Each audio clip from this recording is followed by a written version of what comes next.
Mecca, Arafah, Muzdalifah, মিনার থেকে 4টা জিনিস অর্জন করে আসতে হবে।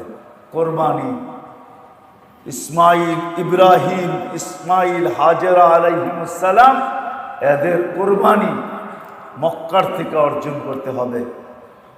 আরাফার থেকে এনাবাত, আল্লাহর দিকে ফিরা, এটা অর্জন করতে হবে। মিনার থেকে এতাআত, আল্লাহকে কিভাবে মানতে হয়, এটা অর্জন করবে। আর মুজদালিফায় রুজু ইলাল আখিরা, আখিরাতের দিকে কিভাবে রুজু হইতে হয় এটা শিখা আসবে। আখিরাতের দিকে কিভাবে ফিরা যেতে হয়, আখিরাতকে কিভাবে দিলে বসাইতে হয়, এটা শিখা আসবে। আর যখন মদিনা মুনাওয়ারায় যাবে তখন এশকে রসুল দিয়া সিনাকে ভরে নিবে।